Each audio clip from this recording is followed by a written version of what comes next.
Te ruego, Señor, que tú abras nuestras mentes y nuestros corazones para recibir el mensaje que tú tienes para nosotros.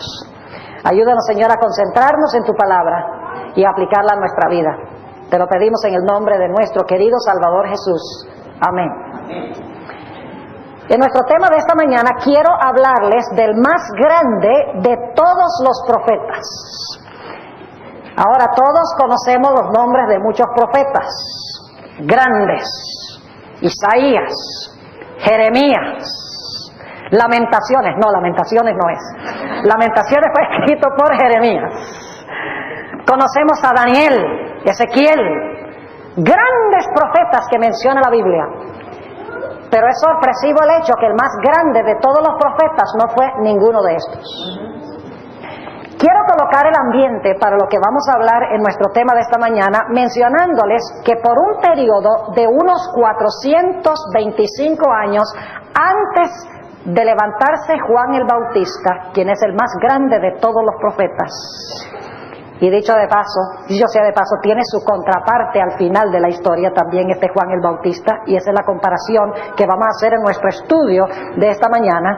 Pero por 425 años antes que se levantara Juan el Bautista, hubo un silencio sepulcral profético en medio del pueblo de Israel. Durante ese periodo de 425 años, que se conoce como el periodo intertestamental, porque es el periodo entre el Antiguo y el Nuevo Testamento, hubo silencio profético. No se levantó ni un solo profeta en medio del pueblo de Israel. Como resultado, la historia nos dice que el pueblo de Dios se extravió en gran medida del Señor. Entraron al pueblo de Israel muchas prácticas y muchas doctrinas foráneas al Antiguo Testamento. Muchas cosas que entraron por tradición que no se encontraba en la palabra de Dios. Por lo tanto, Dios levanta a Juan el Bautista como un profeta después de un largo periodo de silencio, después de entrar muchas tradiciones, muchas doctrinas y muchas prácticas que no eran bíblicas, para que Juan el Bautista restaurara la verdad de Dios. Ahora vamos a analizar algunas cosas en cuanto a Juan el Bautista, y quiero decirles que a medida que vayamos avanzando, ustedes van a empezar a captar un cuadro muy interesante. Ustedes van a decir, pero eso no se aplica solamente a Juan el Bautista. Siempre sucede donde yo he presentado este mensaje, y dicho sea de paso, solamente lo he presentado 2 veces. La primera vez fue en unas conferencias que tuve en mi iglesia, hace unos 2 meses terminé, y la otra vez fue en una iglesia al sur de nuestra conferencia, una iglesia hispana. Esta es la tercera vez que presento este mensaje, pero las primeras 2 veces, inmediatamente, a medida que estoy analizando el material, ya veo a la gente hacer así. Aquí hay algo interesante, aquí hay un paralelo interesante. Ustedes se van a dar cuenta. Ahora, lo primero que quiero que notemos, y vamos a usar mucho la Biblia en nuestro estudio de esta mañana, es que según la Biblia, Juan nunca hizo un milagro. Note lo que dice Juan 10 y el versículo 41 y 42. Juan, el capítulo 10 y el versículo 41 y 42. Juan el Bautista no hizo ningún milagro, ninguna señal. Dice allí, y muchos venían a él y decían, Juan, a la verdad, ninguna señal hizo, mas todo lo que Juan dijo de ¿de quién?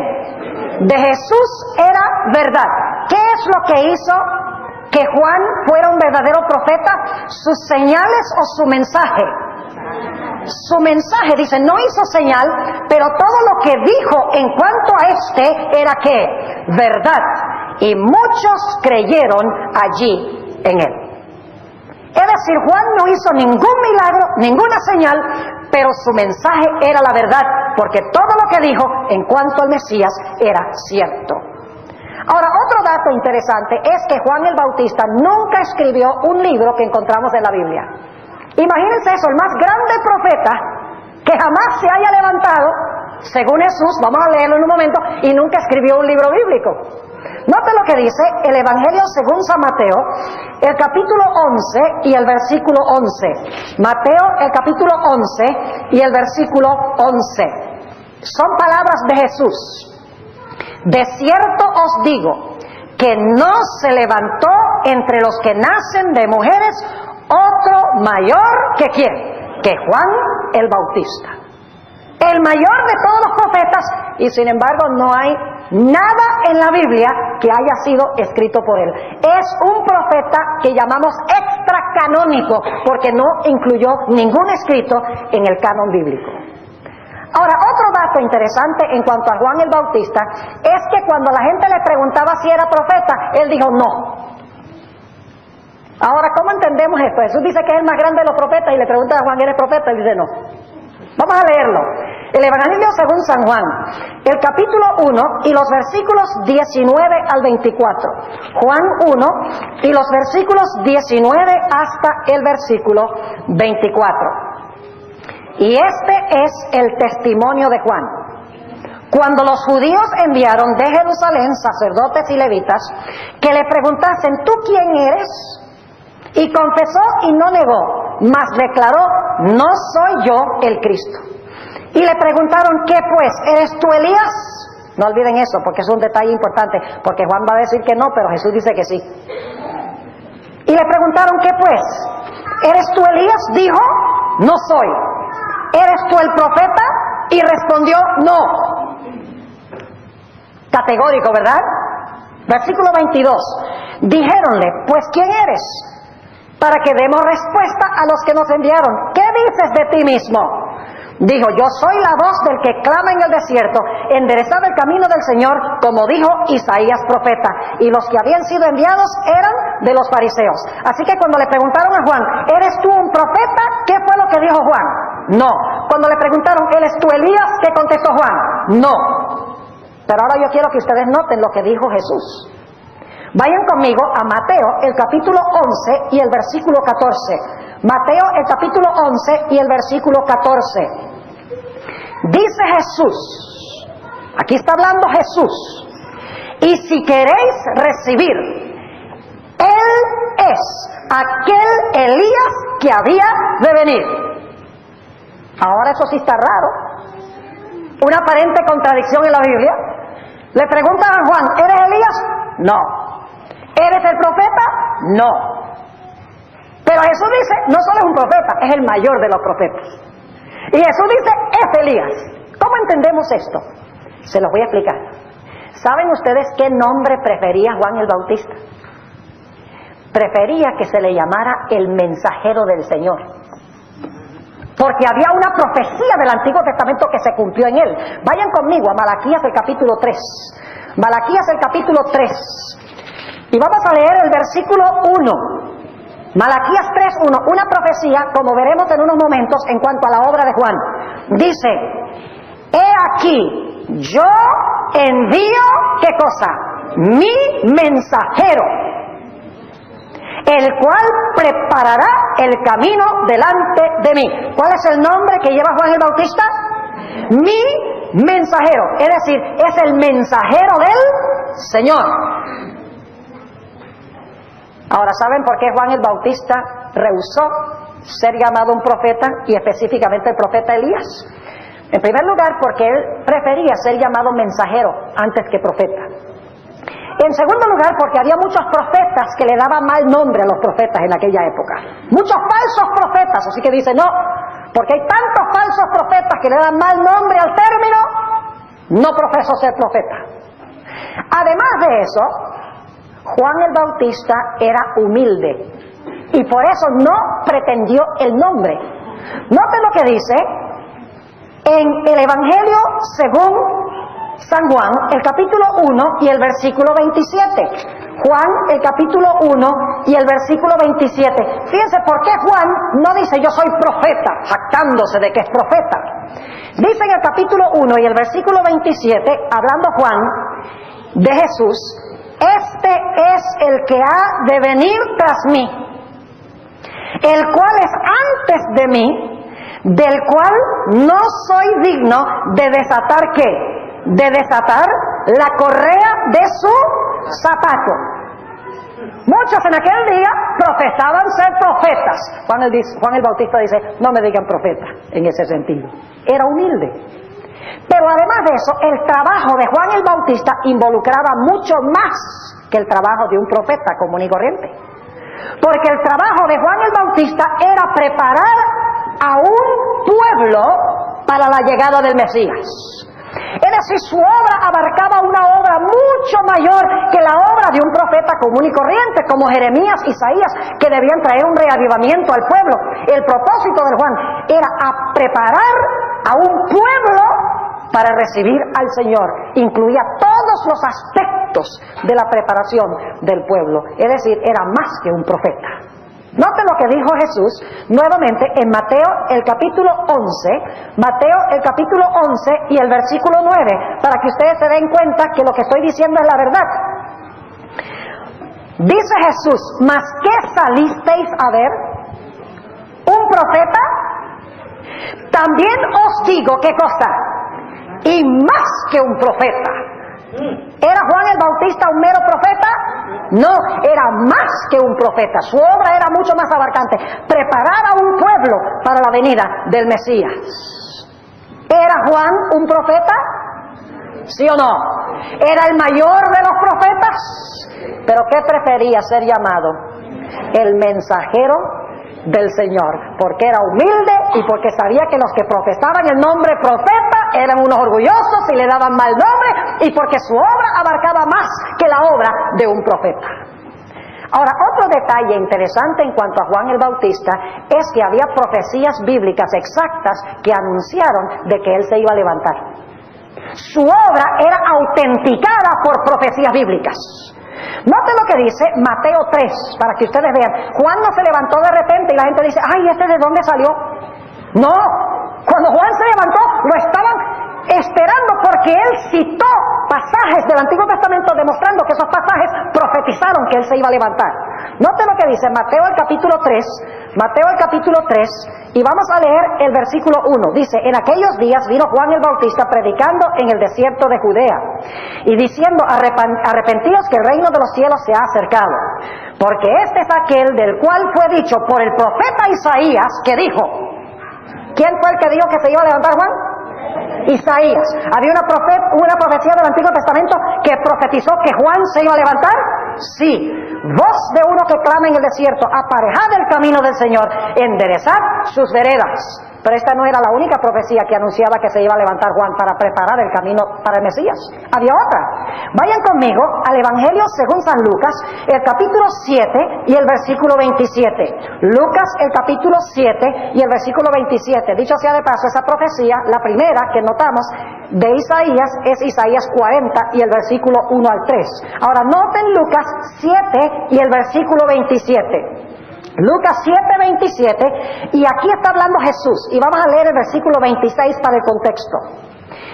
Este es, versículo 27, por ahorrar el tiempo, este es de quien está escrito. Juan el Bautista se levantó en armonía con una profecía bíblica, ¿sí o no? ¿Estaba profetizado? Sí. Este es de quien está escrito: he aquí, envío mi mensajero delante de tu faz. ¿De dónde viene esta profecía? La leímos hace algunos momentos. De Malaquías 3 y el versículo 1. El cual aparejará tu camino, ¿qué? Delante de ti.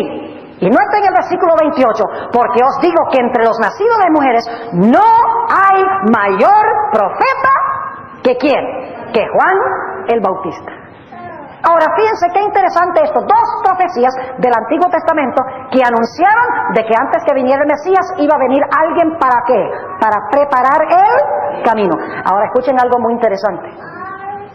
¿Saben ustedes que esa profecía de Malaquías 3, si van conmigo un momento allá, de nuevo, Malaquías el capítulo 3, es una profecía muy interesante, porque dice que después de preparar el camino para el Mesías venidero, el Mesías iba a venir a purificar su templo.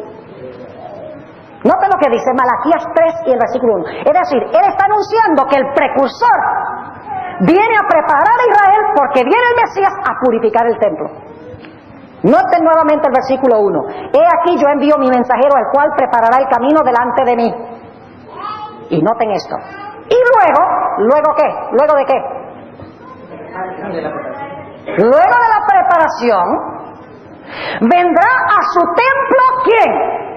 El Señor, a quien vosotros buscáis, y el ángel del pacto, a quien deseáis vosotros. He aquí viene, ha dicho Jehová de los ejércitos. Y luego entonces, si ustedes notan en los siguientes versículos, que dice, noten el versículo 3, dice, y sentarse para afinar y limpiar la plata, porque limpiará los hijos de Leví, los afinará como a oro y como a plata, y ofrecerán a Jehová ofrenda con justicia. Viene a purificar su ¿qué? Su templo. Es decir, Juan el Bautista se levanta para preparar a un pueblo para el tiempo cuando se vaya a purificar el templo. Ahora yo pregunto, ¿el Señor Jesucristo purificó el templo? ¿Cuántas veces? 2 veces. Al principio de su ministerio y ¿cuándo? Al final de su ministerio. No olviden eso. Una de las profecías que habla de la venida de Juan es para que Juan prepare al pueblo para la purificación del templo o para la purificación del santuario. Ahora, otro dato muy interesante en cuanto a Juan el Bautista es que a Juan el Bautista no lo quería casi nadie. Era odiado, particularmente por los dirigentes religiosos. ¿Saben ustedes que ellos decían que él tenía un demonio? Que su mensaje venía como resultado de la influencia del demonio. Y ustedes dicen, ¿dónde dice la Biblia eso? Noten Mateo 11, 18. Mateo 11 y el versículo 18. Dice allí, porque vino Juan, que ni comía ni bebía, y dicen, ¿qué cosa? Demonio tiene. Imagínense presentando el mensaje de Dios, preparando el camino para el Mesías que va a venir a purificar su templo y a su pueblo. Y los dirigentes religiosos y el pueblo están diciendo que tiene ¿qué? Un demonio. Noten también lo que dice en Lucas 7, 29 y 30. Lucas 7 y el versículo 29 y 30. El problema mayor no era con el pueblo, sino con los líderes.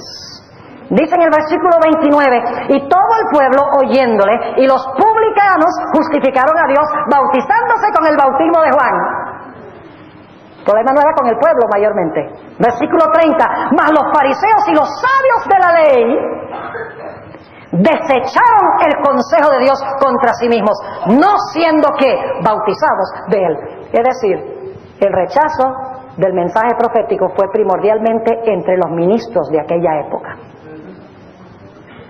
Y llegaron a tal punto de decir que estaba endemoniado.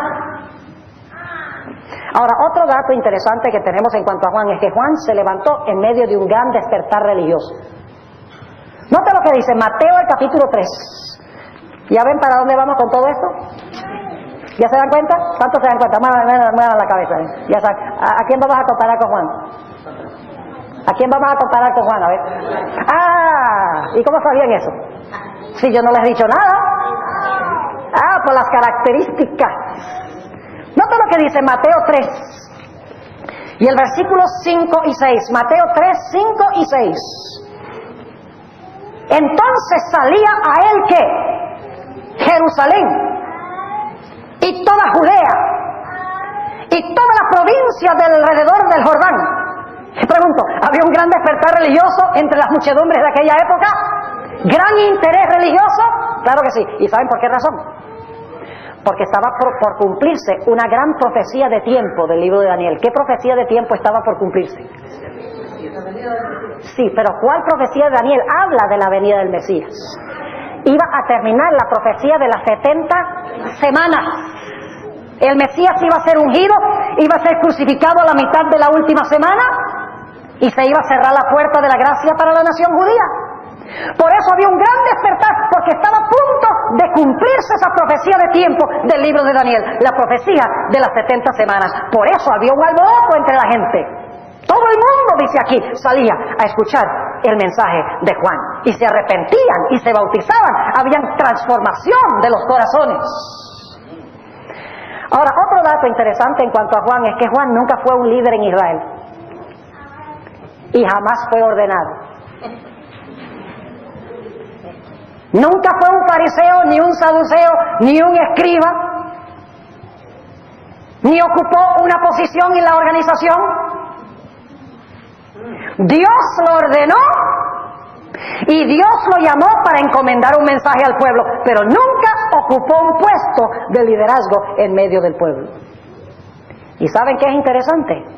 El mensaje de Juan el Bautista era especialmente para ¿quiénes?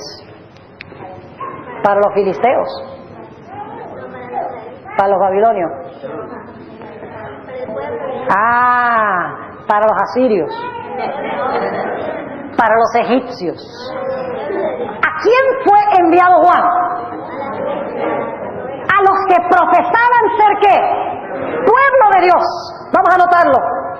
Nota lo que dice Hechos 13. Hechos, el capítulo 13.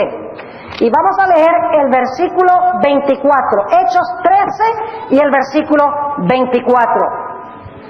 Dice, hablando de Juan, predicando Juan delante de la faz de su venida, es decir, de la venida del Mesías, el bautismo de arrepentimiento a todo el pueblo de los romanos. ¿A cuál pueblo? Al pueblo de Israel. Es decir, el mensaje de Elías no era un mensaje para el mundo, era un mensaje para la iglesia de esa época que profesaba servir a Dios. Ahora, ¿por qué levantó Dios a Juan el Bautista? Para enseñar nuevas verdades que nunca se habían conocido. Juan el Bautista trajo a la luz grandes doctrinas que se desconocían antes. Trajo a luz el sábado que no se conocía. Trajo a la luz la reforma pro salud que no se conocía. Yo pregunto, ¿Juan el Bautista presentó algún mensaje nuevo? ¿Trajo alguna doctrina nueva? ¿Alguna enseñanza nueva? ¿De dónde adquirió Juan el Bautista su mensaje? De lo que había sido escrito antes. Todo lo que él dice, la profecía decía. Es decir, el propósito de Juan no es traer nueva luz, no es traer nuevas enseñanzas, nuevas doctrinas. El propósito de Juan el Bautista es que la gente regrese a lo que ellos habían abandonado durante los 400 años de silencio profético en medio del pueblo de Israel. Era que regresaran a los hitos que habían sido olvidados y abandonados. Permítame comprobarles ese punto. Vayan conmigo a Mateo 17 y el versículo 11. Mateo el capítulo 17 y vamos a leer el versículo 11. Es decir, Juan el Bautista no es un innovador, es un restaurador. Es llamado para restaurar la verdad, no para traer nueva verdad.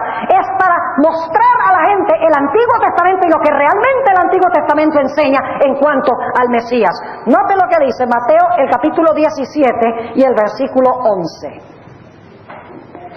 Y respondiendo Jesús les dijo: a la verdad, Elías vendrá primero que ¿quién? Primero que el Mesías. ¿Y qué va a hacer cuando venga? Y creará nuevas verdades. No, dice restituirá todas las cosas. ¿Qué significa restituir? Restaurar. ¿Qué es restaurar? Si la casa es suya, un terremoto resquebraja las paredes y el techo, después del terremoto, ¿qué hacen? Llaman a unos constructores para restaurarla. No para hacer una nueva casa, sino para arreglar la casa vieja. Es decir, este profeta no es llamado para traer nueva luz, es para restaurar ¿qué cosa? La luz que había sido dada y que había sido olvidada y pisoteada y abandonada. Es más, noten lo que dice en Lucas 1, para que ustedes vean que Juan el Bautista es el gran restaurador. Dicho sea de paso, en el Antiguo Testamento Elías también es el gran restaurador. ¿Recuerdan ustedes que lo primero que hizo Elías cuando llegó al monte del Carmelo fue tomar las piedras del altar de Dios que había sido derribado y puso las piedras una encima de la otra? Y ahora va a restaurar el verdadero sacrificio y va a restaurar los mandamientos de Dios que habían sido olvidados por Israel. Es el gran restaurador. No es uno que trae nueva luz y nuevas enseñanzas. Noten Lucas 1 y el versículo 17. Porque Él irá, el precursor del Mesías, porque Él irá delante de Él. ¿Quién es el primero Él aquí? Juan. ¿Y el segundo Él? Jesús. Porque Él irá delante de él con el espíritu y el poder de Elías. ¿Para qué? Para convertir los corazones de los padres. ¿Quiénes son los padres? ¿Quiénes son los padres de Israel? Abraham, Isaac y Jacob. Recuerda que cuando los fariseos hablan nuestros padres en el desierto, nuestros padres, ¿se estaban refiriendo a los fundadores? Así que cuando dice que va a convertir los corazones de los padres a los hijos y los rebeldes a la prudencia de los justos, está diciendo que va a restaurar la armonía entre los padres y los que viven en la época de Juan. ¿Y cuál es el propósito? Note la última parte del versículo. Para aparejar, ¿qué es un sinónimo de aparejar? Para preparar para el Señor un pueblo, ¿qué cosa? Apercibido. ¿Y qué significa apercibido? Un pueblo listo. Listo. ¿Cuál era el propósito de Juan el Bautista? Restaurar toda la verdad para que cuando viniera el Mesías, el pueblo, habiendo aceptado la verdad, estuviera listo para recibir a ese Mesías. Ahora yo pregunto, ¿cuál fue el mensaje de Juan el Bautista? El reloj está yendo muy rápido, así que se los voy a resumir y les voy a dar solo los textos, porque ustedes los conocen. Mateo 3:3 dice, ¿qué cosa? Arrepentíos. Arrepentíos y bautícese. Ahora yo pregunto, ¿de qué se arrepiente usted? ¿De qué se arrepiente? De lo malo, oigo yo. ¿Y cómo se llama eso malo? Ah, gracias, pecado. ¿Y qué es pecado? Entonces usted puede llamar al arrepentimiento sin exaltar la ley. No, porque la ley es la que nos muestra que somos malos y que necesitamos arrepentirnos. Así que Juan el Bautista, cuando llama a la gente a arrepentirse del pecado, está exaltando ¿qué? La ley como la norma de la justicia. Y cuando dice bautícese, el bautismo es para ¿qué? Para remitir ¿qué? El pecado.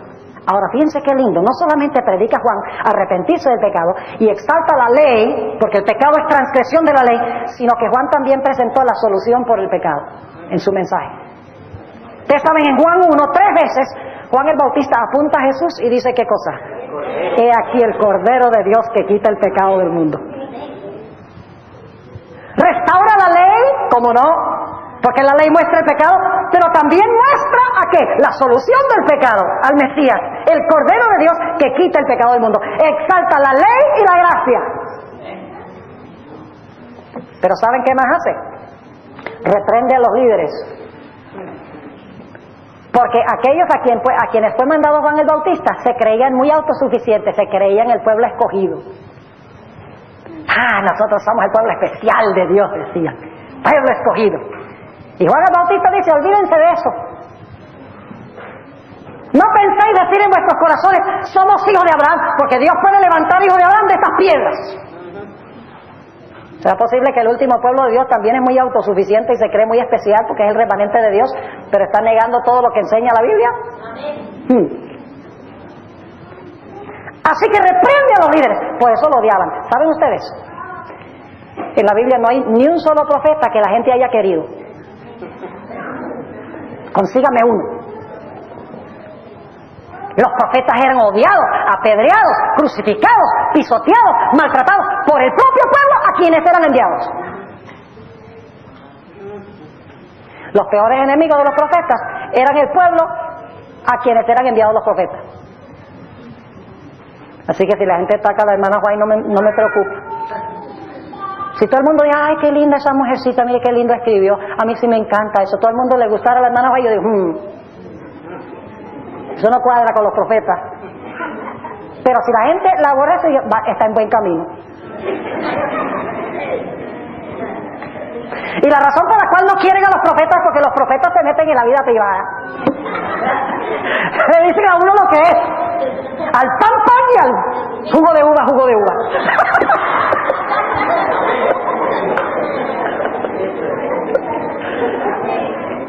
Sí, porque hay que decirlo en una forma adventista. Por eso no quieren a los profetas. No hay ni uno que haya querido la gente a quienes eran enviados. Ahora fíjense, ¿qué más predicó Juan? Primero, arrepentimiento del pecado, pecado es transgresión de la ley. Segundo, reprendió a los líderes, porque no estaban viviendo de acuerdo a la luz que tenían. Tercero, presenta al Cordero de Dios como la solución por el pecado. Cuarto, llama a la gente a producir fruto. No solo llama a recibir el perdón porque usted se arrepintió, sino que llama a cambiar la vida, el fruto. Que el apóstol Pablo dice que el fruto es la santificación. Jesús dijo, esta es la voluntad de mi Padre, que produzcáis mucho fruto. El fruto del Espíritu es decir, Juan dice, mire, arrepiéntanse sí, bautícense para remisión de todos los pecados sí, dice, pero luego produzcan ¿qué? Fruto. Una vida santificada, una vida diferente. Por eso dice, produzcan pues frutos que fluyen del arrepentimiento. Es decir, este verdadero profeta está diciendo al pueblo, reciban el perdón y también vivan una vida santa, porque viene el Mesías. Prepárense para recibirlo. ¿Saben qué más predicó Juan? El juicio. La hora de su juicio ha llegado. Y ustedes dicen, ¿dónde está eso? Vamos a Mateo 3 para que vean que no lo estoy inventando. Mateo capítulo 3 y vamos a leer el versículo 12. Mateo 3:12. Y podríamos dedicar mucho tiempo a cada aspecto de esto, solamente les estoy dando el esqueleto para que tengamos la idea y sigamos estudiando este asunto, este paralelo. Noten lo que dice Mateo 3 y el versículo 12, hablando del Mesías. Su aventador en su mano está y aventará su era. ¿Saben lo que es un aventador? En los tiempos bíblicos se echaban el grano en el suelo y entonces a veces ponían bueyes a pisotear el grano para que la cáscara se desprendiera del grano. No querían que el grano tuviera la cáscara, la hojarasca, cizaña. Y entonces después que, ¿recuerdan que a Sansón lo pusieron a hacer eso? Cuando le sacaron los ojos, con los bueyes a trillar el trigo. Pero después que los bueyes habían caminado y caminado, se había desprendido la cáscara, entonces había una gente con unos abanicos así bien grandes y alguna gente agarraba el trigo y lo echaba para arriba y los abanicos echaban la hojarasca y entonces caía el trigo al suelo porque era más pesado. Eso es lo que significa su aventador. Así que dice, su aventador en su mano está y aventará su era. ¿Y qué va a hacer? Allegará su trigo ¿en qué? En el alfolí y quemará la paja en fuego que... Ahí dice nunca se apagará, pero la palabra nunca no está en el original. Sencillamente dice en el fuego que no se apaga, no dice nunca se apagará, dice que no se apaga, es decir, no se apaga mientras se está quemando. Ahora pregunto, ¿Juan el Bautista proclamó un mensaje de separación, de juicio, separar a los buenos de los malos, para que cuando viniera el Mesías hubiese un remanente que lo aceptara, sí o no? Claro que sí. Ahora, escuchen bien. Si ustedes hubieran mirado a Juan el Bautista, ustedes hubieran considerado que era bien raro. Tal vez era el fundador de un culto, de un cult, porque la vestimenta vestía raro y comía raro y vivía en un lugar raro y predicaba raro. Me imagino que no es un fanático, y sin embargo era el mayor de los profetas. Y eso lo digo porque hoy en día mucha gente dice, no, la iglesia adventista es un culto. Pues viene esa profetisa que dice todas esas cosas raras, que hay que cambiar la forma que uno viste, la forma que uno come, la forma donde uno vive. Entonces, no, eso ya es fanatismo. Y hasta lo están diciendo ¿dónde? En la misma iglesia. Si usted hubiera mirado a Juan, lo hubiera encontrado bien raro comparado con toda la gente de esa época. Ahora les voy a decir algo muy solemne. Juan el Bautista, a pesar de ser el mayor de los profetas, cometió errores. Y en algunas cosas su conocimiento era parcial. Creció con el transcurso del tiempo en su conocimiento. Les doy un ejemplo. Cuando Jesús viene a Jordán, Juan dice, ¡he aquí el Cordero de Dios que quita el pecado del mundo! ¡Este es el Mesías! Más adelante manda a unos discípulos que le pregunten, ¿eres tú el que estamos esperando o hay que esperar a otro?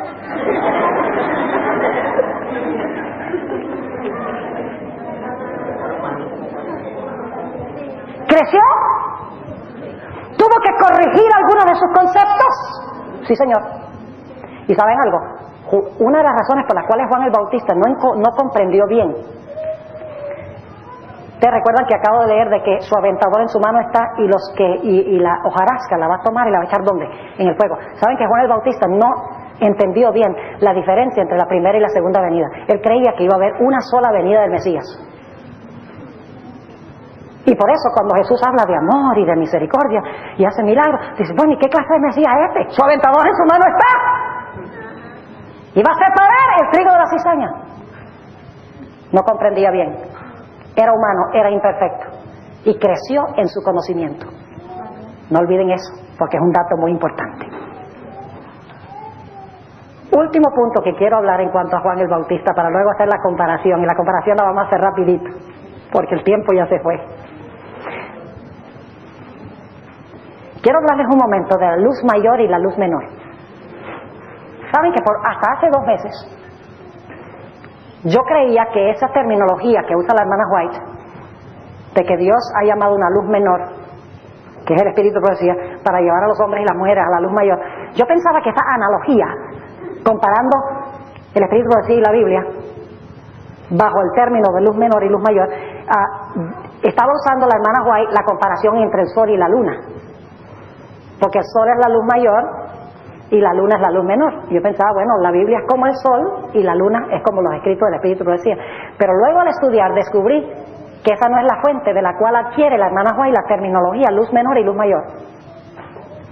La adquiere es en la comparación entre Juan el Bautista y Jesús. Vayan conmigo rápidamente al Evangelio según San Juan, el capítulo 1. ¿Están cansados? ¿Tienen hambre? ¿Espiritual?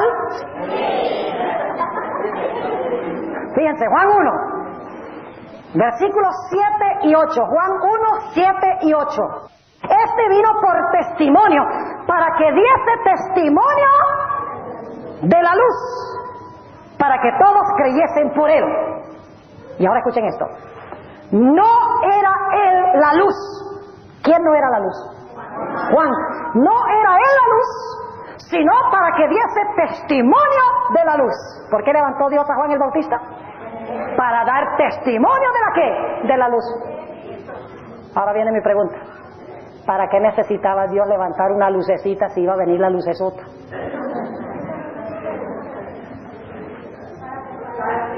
¿Para qué la luz menor si había la luz mayor? Antes de contestar esta pregunta, quiero mostrarles algo muy interesante. Aquí dice que Dios levantó a Juan para dar testimonio de la luz y que Juan no era la luz. Pero ¿saben que Jesús dijo que Juan sí era la luz? ¿Cómo así? Vamos a Juan 5 para que lo vean. Juan 5, 35 y 36. Juan 5, 35 y 36. Aquí Jesús está hablando de Juan. Él era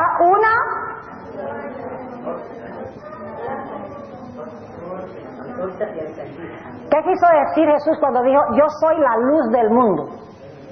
¿Cuál luz? ¿Cuál es la luz del mundo? Literalmente hablando, el sol. Así que cuando Jesús dijo, yo soy la luz del mundo, Él está diciendo, yo soy como el ¿qué? El sol. ¿Pero qué es Juan?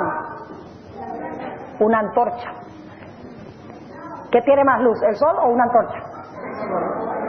Pero si se va a levantar el sol, ¿para qué una antorcha? Algunos dicen, yo no necesito Elena White, la Biblia nomás. ¿Para qué una luz menor si tenemos una mayor? Sencillamente porque no obedecen la mayor, por lo tanto Dios levanta una menor para ver si de pronto se despiertan y obedecen la mayor. Se lo voy a comprobar. Noten nuevamente el versículo 35. Él era una antorcha que ardía y alumbraba. Y vosotros quisisteis recrearos por un poco a su luz. Mas yo tengo mayor testimonio que el de Juan. ¿Qué es Juan? ¿La luz qué? Menor. ¿Y qué es Jesús? La luz mayor. Ahora vayan conmigo a Juan 5. Versículo 31 al 33 primero. Dice allí, Hablando Jesús, si yo doy testimonio de mí mismo, mi testimonio no es verdadero. Otro es el que da testimonio de mí, y sé que el testimonio que da de mí es verdadero. ¿De quién está hablando Jesús? De Juan, versículo 33. Vosotros enviasteis a Juan y él dio testimonio a la verdad. ¿Qué tenía Juan? ¿El testimonio de qué? De Jesucristo. Y todo el mundo amaba a Juan. ¿Sabe lo que es interesante? Escuchen bien. Lo interesante es que los que profesaban creer la luz mayor terminaron rechazando la luz mayor porque rechazaron la luz menor. Vamos ahora al capítulo 5 y al versículo 39, donde concluye toda esta argumentación. Versículo 39. Escudriñad las escrituras. ¿Saben ustedes qué es la luz mayor? Las escrituras. Porque las escrituras dan testimonio de quién. Yo pregunto, ¿las escrituras del Antiguo Testamento eran mayores que Juan? ¿Sí o no? ¿Lo que había sido escrito era mayor que el testimonio verbal de Juan? Claro que sí. Noten el versículo 39. Escudriñad las escrituras, o tal vez mejor traducción, escudriñáis las escrituras. Ustedes escudriñan las escrituras. Porque a vosotros os parece que en ellas tenéis la vida eterna, y ellas son las que dan ¿qué? Testimonio de mí. Yo pregunto, ¿los judíos estudiaban las escrituras? Se conocían los puntos y las comas, la sintaxis y la gramática, y todo el vocabulario. Sí, señor. Estudiaban las escrituras, pero perdieron el punto principal. No encontraron a Cristo ahí. Así que a pesar de que profesaban tener la luz mayor, no lo obedecían. Por lo tanto, Dios levanta a Juan y le dice, vamos a echarle una ayudadita. Y Juan proclama, aquí está abrirlo. Si no lo ven en las profecías, miren, aquí está el Cordero de Dios que quita el pecado del mundo. Pero como rechazaron la luz mayor, rechazaron también la luz menor. ¿Me están entendiendo lo que yo estoy diciendo? Versículo 39. Escudriñáis las escrituras porque a vosotros os parece que en ellas tenéis la vida eterna, y ellas son las que dan testimonio de mí, y no queréis venir a mí para que tengáis vida. Ustedes dicen que tienen la luz mayor, pero rechazan el testimonio de Juan. No tienen ni la mayor ni la menor. Y luego noten el versículo 45. No penséis que yo os tengo de acusar delante del Padre. Hay quien os acusa, Moisés, en quien vosotros esperáis. Porque si vosotros creyeseis a Moisés, creeríais a mí, porque de mí escribió él. Pregunto, ¿el pueblo de Dios profesaba tener la luz mayor? ¿De todo el Antiguo Testamento, sí o no? ¿Y lo estaban obedeciendo? ¿Habían visto el significado? No. Por lo tanto, ¿qué hace Dios? Dios levanta a Juan el Bautista para que no haya excusa. Si alguno dice, yo no sabía que Jesús era el Mesías. ¿Cómo que no? Si yo, el Cordero de Dios. Es decir, la luz menor de Juan el Bautista llevó ¿a dónde? A la luz mayor del Antiguo Testamento, y mostró cómo las profecías se cumplían en Jesús. Ahora hagamos rápidamente el paralelo con el espíritu de profecía. Se levantó la hermana Elena G. White después de un largo periodo de silencio profético. ¿Sabe usted que la Biblia dice que pasaron 1260 años que no cayó lluvia espiritual del cielo? Y los dos testigos profetizaron en saco y cilicio. Es decir, no había voz profética. Pero al terminar ese periodo, Dios levantó a Elena White. ¿Cuántos milagros hizo Elena White? Saben que algunas personas en su época la acusaban y decían, esta no puede ser profeta de Dios porque no hace milagros. Escuchen lo que ella dice. Esto se encuentra solo en inglés, Manuscript Releases, volumen 19, página 372. Dice la sierva del Señor, la obra que el Señor ha colocado sobre mí se ridiculiza y escarnece. Pero aún en esto estoy en buena compañía, pues los fariseos hacían lo mismo con el Salvador y con sus obras. Algunos declaran su incredulidad en la obra que el Señor me ha encomendado, porque como ellos dicen, la señora Elena G. de White no hace milagros. Interesante, dijeron Juan no hizo milagros. Pero apuntó ¿hacia quién? Hacia Jesús. Y porque no hizo milagros, muchos lo rechazaron. ¿Cuántos libros hay en la Biblia que se llamen el Evangelio según Elena G. de White? ¿Escribió ella algún libro bíblico? No es parte del canon bíblico. Entonces no puede ser profeta si no tiene un libro en la Biblia. Entonces Juan el Bautista tampoco es.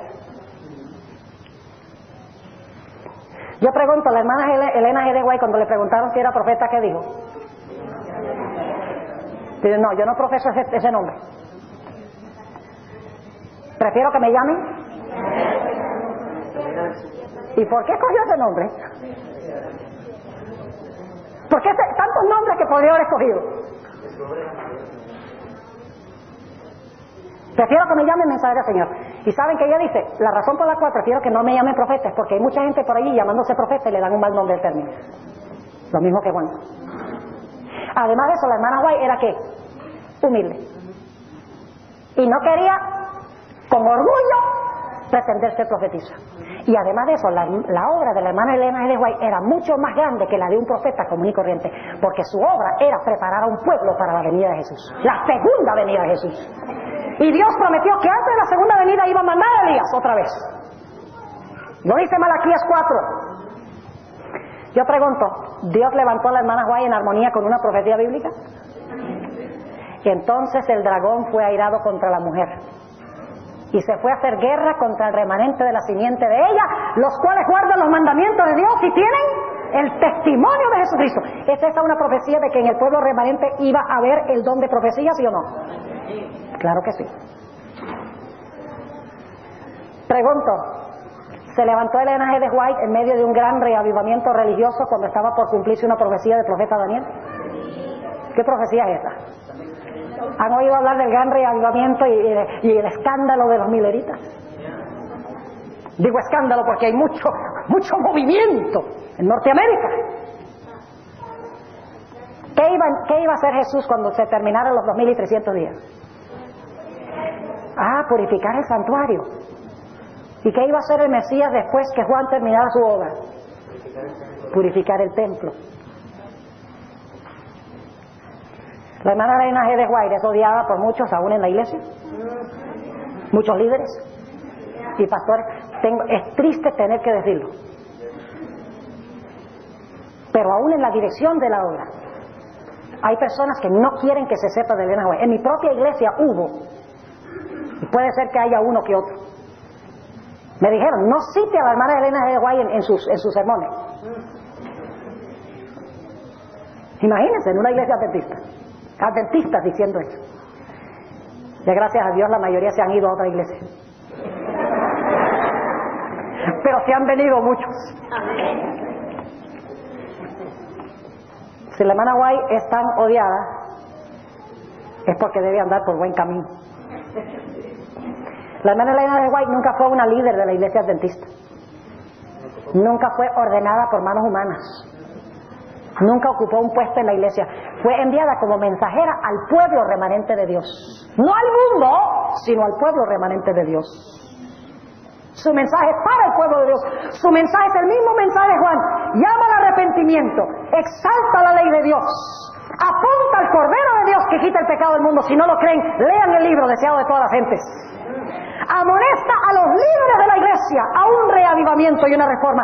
Llama al pueblo a producir el fruto de la santificación y proclama la hora de su juicio ha llegado, con el propósito de preparar a un pueblo para la segunda venida. La hermana Elena de White fue humana. Algunos le dicen la papisa de papel, despectivamente. Porque a veces tratamos de forzar a la hermana White y no nos damos cuenta que la hermana White creció en su conocimiento, en sus escritos, creció en su conocimiento. Por ejemplo, algunos toman el asunto de la puerta cerrada. La hermana White dijo que en 1844 se cerró la puerta de la gracia para el mundo. ¿Y lo escribió? ¿Cómo no? Lo escribió. Pero luego más adelante ella dice, escribí demasiado rápido. Y ella misma se corrigió y dijo, no entendí bien. Se cerró, sí, para aquellos que rechazaron el mensaje del fuerte clamor de medianoche, pero no para aquellos que no conocieron. Y para aquellos que tienen problemas con esa idea de que la hermana White, uno tiene que leer todo lo que ella escribió para ver si ella creció en su conocimiento. Para los que tienen problemas con eso, hay casos bíblicos. Por ejemplo, Natán le dijo a David una noche: David, tú vas a construir el templo del Señor. Ay, David se siente tan bien. La próxima mañana va Natán y dice: anoche el Señor me dio un sueño, tú no vas a construir ningún templo.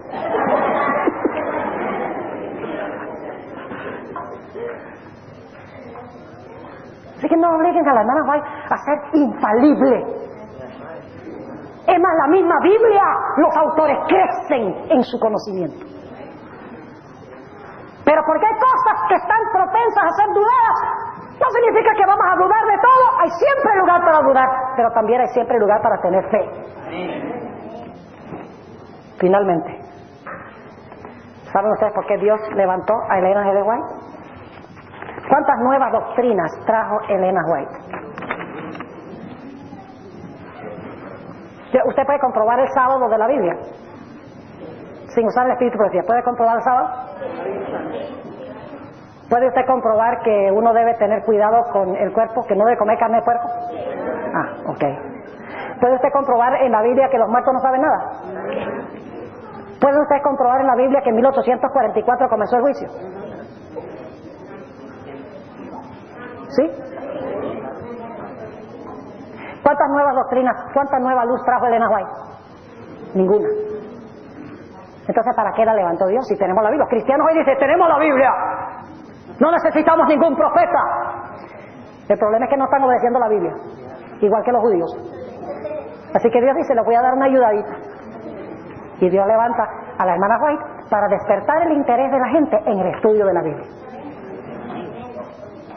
Es la luz menor que lleva a la luz mayor. Y si a usted no le gusta la idea de tener un profeta que es una luz menor, porque usted dice: yo tengo la luz mayor, entonces usted tampoco puede entender por qué Dios levantó a Juan el Bautista una luz menor para alumbrarla hacia la luz mayor. Termino con esta cita. Esto está en Mensajes Selectos, tomo 3, página 30, en inglés. No pude conseguir la página equivalente en español. Dice la sierva del Señor: se hace poco caso a la Biblia, y el Señor ha dado una luz menor para guiar a los hombres y a las mujeres a la luz mayor. ¿Poco caso se hace a qué? A la Biblia. Y por eso Dios levanta el espíritu de profecía para nuevamente despertar en nosotros el deseo de estudiar la Sagrada Escritura como debe ser. Qué maravilloso don Dios ha dado a esta iglesia, hermanos y hermanas. ¿Cómo sería de diferente esta iglesia si nosotros obedeciéramos los consejos inspirados? Como día y noche estaríamos...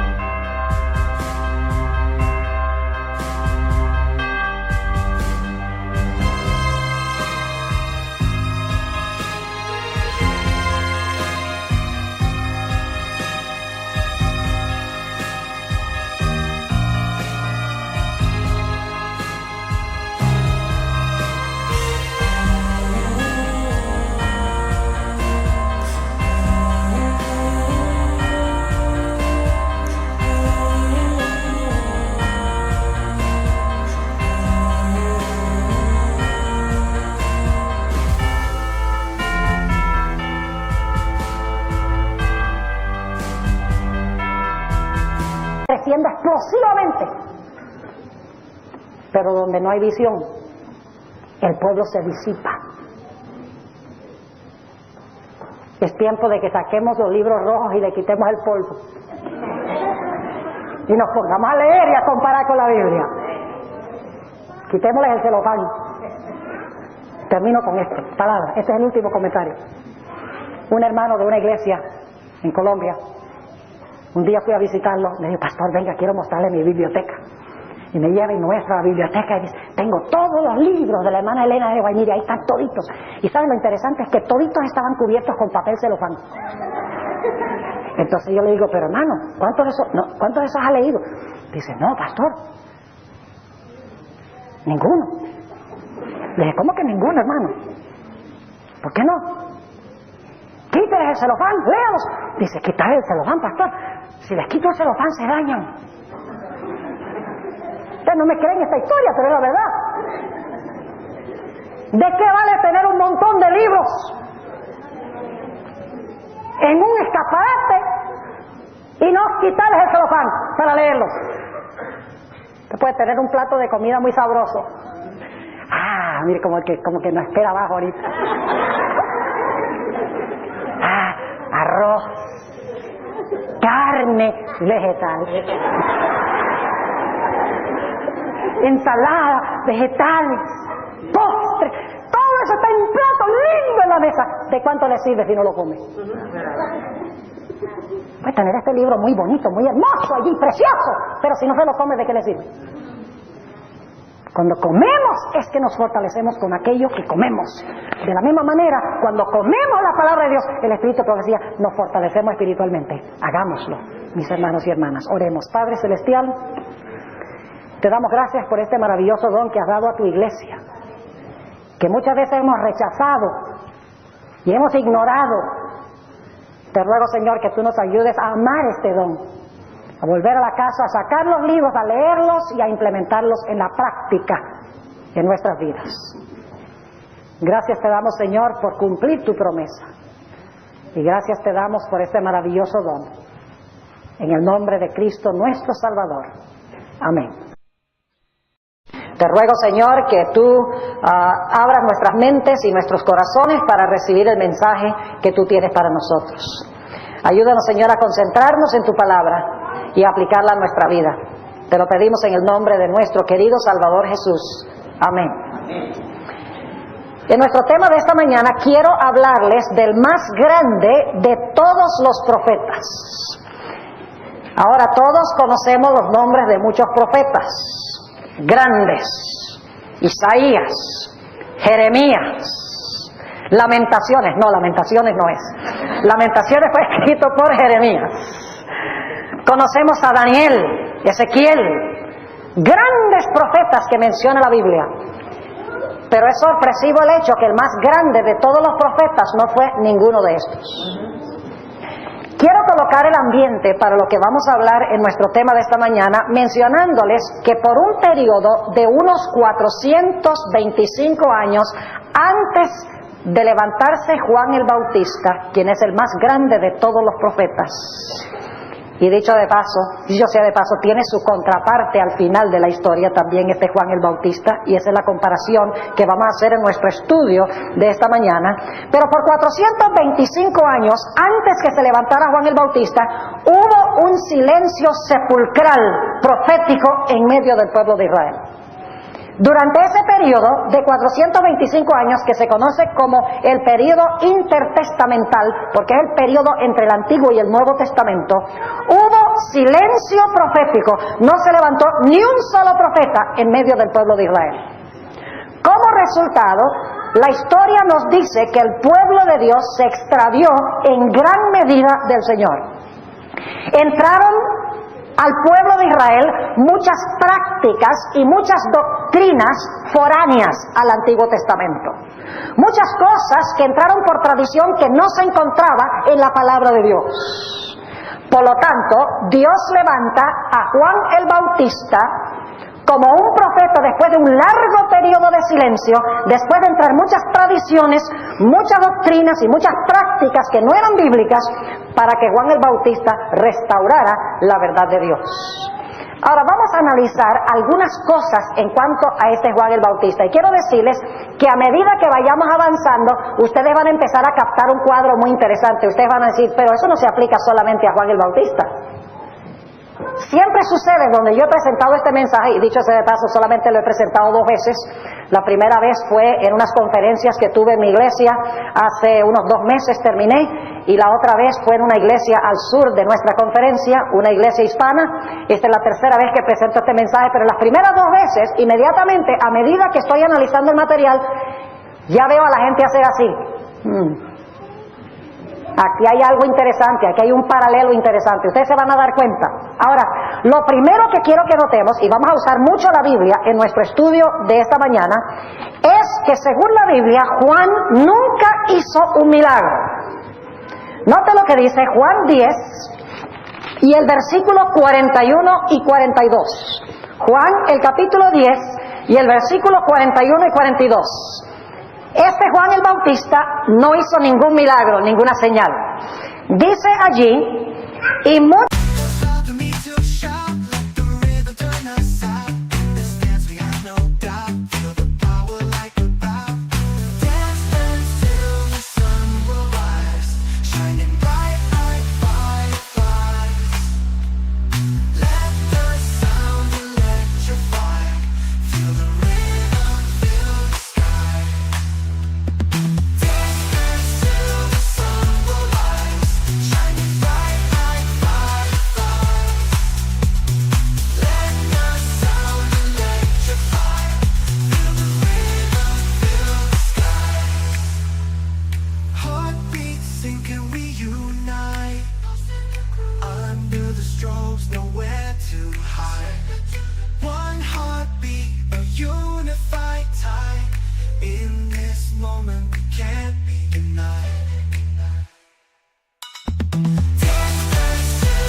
venían a él y decían, Juan, a la verdad, ninguna señal hizo, mas todo lo que Juan dijo ¿de quién?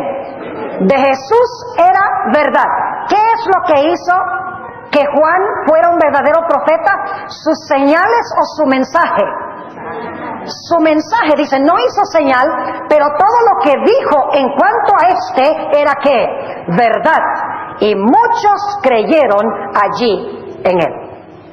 Es decir, Juan no hizo ningún milagro, ninguna señal, pero su mensaje era la verdad, porque todo lo que dijo en cuanto al Mesías era cierto. Ahora, otro dato interesante es que Juan el Bautista nunca escribió un libro que encontramos en la Biblia.